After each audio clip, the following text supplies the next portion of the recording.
spell it out like this for me.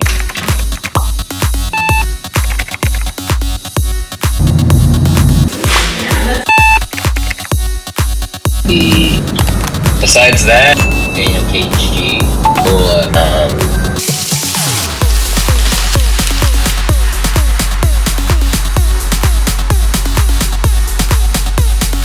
Hello from New York. I just flew in from Philly this morning. The 9 a.m. flight. Bagel so good. In California, do not hit like at all. In New York, any random ass bagel shop, so good. Oh my god, I feel kind of crazy. I haven't slept properly in a while. I have a meeting going on in the background for my tech job, and I'm launching the fashion line tonight. The 11th is at midnight. The website's not ready. I put all the prices up. I finalized them yesterday. And it's just because until last minute, I don't get the prices from the manufacturer because we're still finalizing, making things as best as we can. And this isn't even a perfect launch. I have better pictures. I just don't have time to organize everything. I couldn't do a countdown. The perfectionist in me is dying because I'm launching just with what I can do in that time. But what I need to do absolutely is finalize the description, wash care, fabric, terms and conditions so I don't get sued. I have time to actually do the shipping 3 weeks when I get the stock because it's pre-order. But calculating shipping costs, returns, all the policies, everything needs to be up now. People are buying stuff now. I have to figure out credit card stuff too. Like, I have no idea. I mean, I have been looking, but it's just like the information's everywhere. I have to figure out where are people's monies going.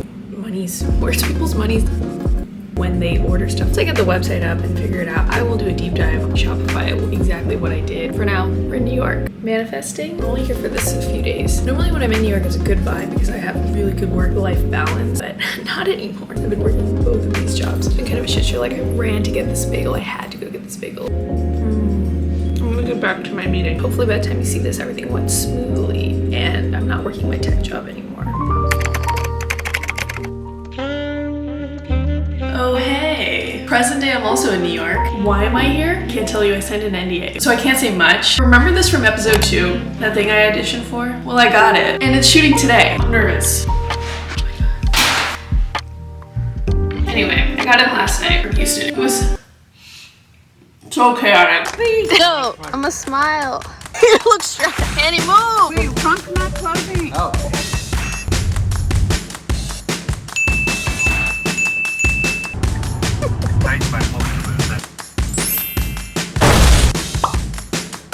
Anyway, today I'll be on time. I just called the Uber. Let's go. It is a few hours later. I put up the size guide, terms of service, the return and shipping policies. I added all the products to the page, but they're very, very rough drafts. Now take all my stuff and go to Sweet Green because I have a one-on-one with my manager and I haven't done the work I need to do to talk to him, but also I have to get the product cohesive looking. Show you actually what it's looking like. Sizes are different, some are too similar. I'll fix it and then update you. I have to link my bank account, so I need to figure out payments for India. I think it's the same credit card. I'll figure it out. Yeah, it's going, things are going. We just have to keep going. Here, I had July 11th all over everything. I had no choice but to launch that night. 12 hours to get the website up and running. At that point, I was focused on not the number of eyes increased that go towards the website, but purchased it, giving them the best experience. Was it a perfect launch? No. Did things go smoothly? But it did work out. Also, the thing about launching in India, a really small percentage of screening sales come from India. The dollar conversion, the India girls can't really afford screening. I do want to make a product that is accessible for the India girls in the future. Maybe it's clothes, maybe it's something else. I'm right outside the studio. I'm gonna go in. I'll let you know how it goes. I just posted the website. It's 4 a.m. I don't have enough time to make big posts. I'm so tired. My friends, they ordered like immediately. Such queens. I haven't seen them in so long. I miss them and stability. I'm so grateful and also numb. I gotta go to bed. Can't wait to find my other job and just find peace again. My dad actually, he's the first order. Back. That was a weird experience. It was fun. The girls were great. Yeah. Crazy. He was a Telugu boy too, but he didn't pick me. Poster markers. It's a mugshot. Time management breakdown. How I was living my life working 2 jobs at the same time. So it breaks down into 5 categories. The perfect balance between all of these categories is what kept me from burnout. Show you how I organized it. How you doing, Penny? I'm chilling.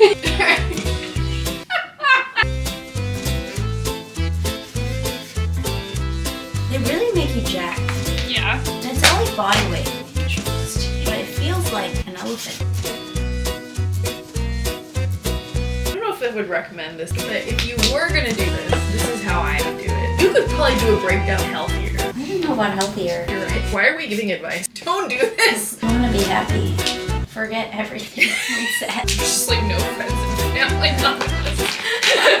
But we went 2 months without speaking. Yeah. Yeah. The perfect balance between all of these things is what kept me from burnout. 9 a.m. was my stand-up, which is why it's orange. I was working as a software engineer. Then 10 to 12, based on if I had more meetings, I would take my call with my India manufacturer to any design-related questions or things that we were running into, / whatever Kodak meetings, work through lunch till about like 5. If I did tech 8 hours straight, I would lose my mind. If I did screening 8 hours straight, I would lose my mind. So I would sort of alternate to help me stay sane. Then I would go to the gym. That's health and fitness / fun. This is my mental break. And I actually create more time by going to the gym because it resets my brain and body and helps me also get deep, efficient sleep at night since I'm only sleeping 6 hours. So it ultimately gives me more time. Basically letting my brain rot from 5 to 9. I'm not thinking about work at all. Dinner, this is when I actually don't work and eat at the same time. Doing something that I don't have to exist for. Then I'll clean up the dishes, my room, or watch another episode of TV if I really need. I'm reset again after this bender. Say I don't take a brain rot and I like eat and work through dinner as well, then I'm just gonna binge eat because everything's rebelling. We don't want to go into this 9 to 3 work bender because you've already worked through dinner. So I really just indulge, then I go into dinner. Not dinner.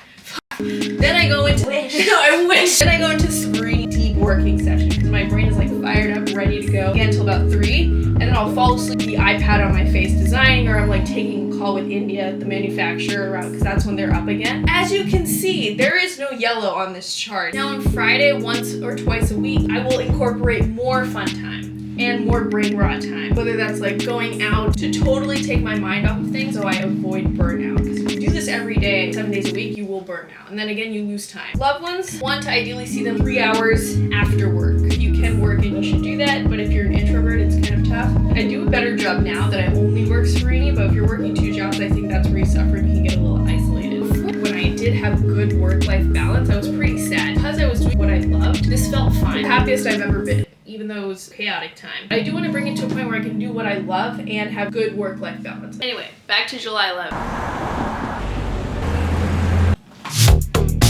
I screwed myself. There's no way. I only packed Serenity clothes because I have very limited closet space and 1 pair of low-rise jeans. I can't wear this to the office. Should I just do it and see what happens? Is this better? Okay.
I found this clip of me from college. Am I so lonely that I need to talk to myself? That's so weird. This is something I should definitely address in the future. Why am I unable to connect with people? Does everyone actually connect with each other? Or are they just like content and then they just hang out with other people? Are they all connected and I'm unconnected? Do I try too hard? Or am I not trying at all? Is that why I'm unfulfilled? Because I don't have friends? I have friends. Do I feel like let all my guard down? No. Is that weird? Will I ever meet someone that I don't need to think when I'm around them?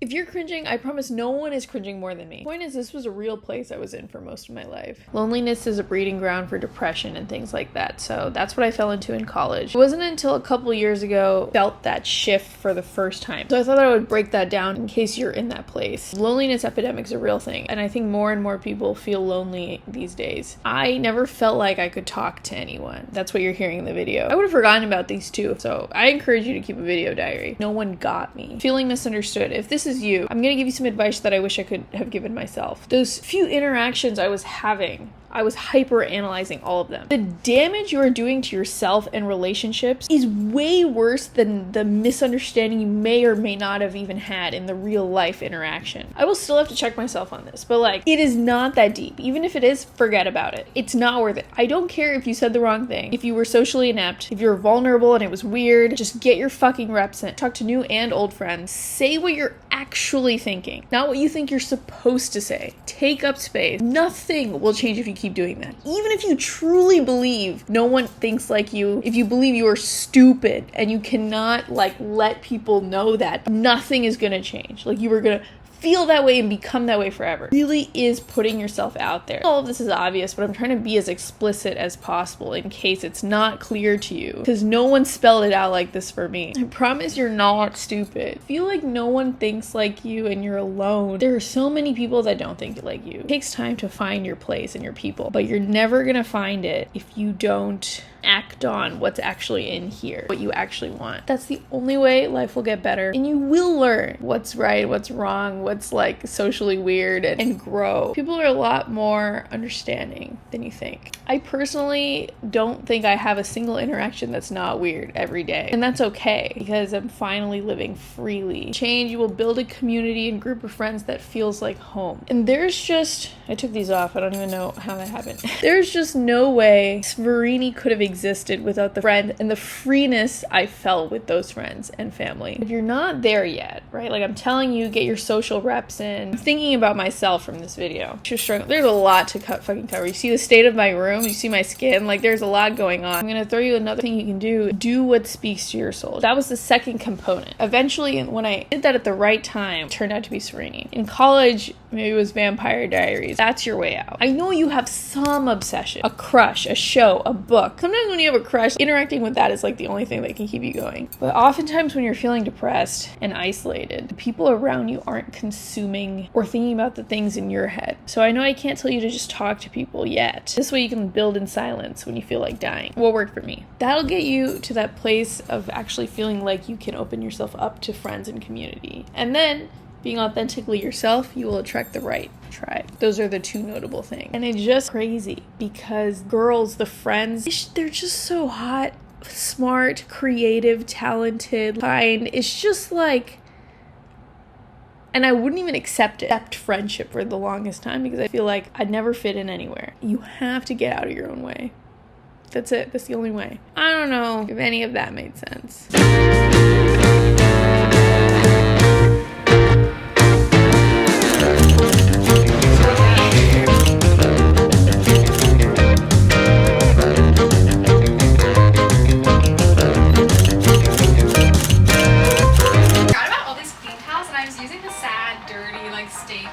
It looks so good. We have so many towels.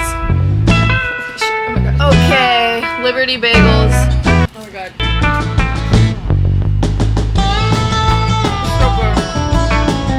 It's July 16th. I picked up the peacock dress and a few other things that came in the mail from India. This is the final sample. Hopefully, I'm gonna try it on for the first time now. Ooh, it is really sexy. It's actually really pretty. Oh my god, this is the peacock dress number 10. It's a little sheer. I didn't wear it with bikini and it's actually still fine. This is the color pattern I wanted finally. Before they were really tiny and it was like camouflage, just like really flattering silhouette on your body. And it feels so good. Oh my god, it's a perfect summer dress, but it's not really gonna be summer by the time it drops. Drop it though, because it's summer, you know, elsewhere. I have to show the bottom. Post better pictures later. Finally, the peacock dress came together. Learnings. The value of people to lean on. You cannot do this shit alone. You can, but it's hard. And for me, every time I tried to do it that way, I got stuck. Defining factor for why Sverini worked was because every time my back was against the wall, working with self-doubt or exhaustion, someone was there to pull me back or offer a loving word of affirmation. And that was huge. So I guess the learning is to build a support system and be that support system for other people. I'll see you next week for episode 9, San Francisco. Then the job quitting and the 2-part movie, New York Fashion Week. I love you so much. Bye.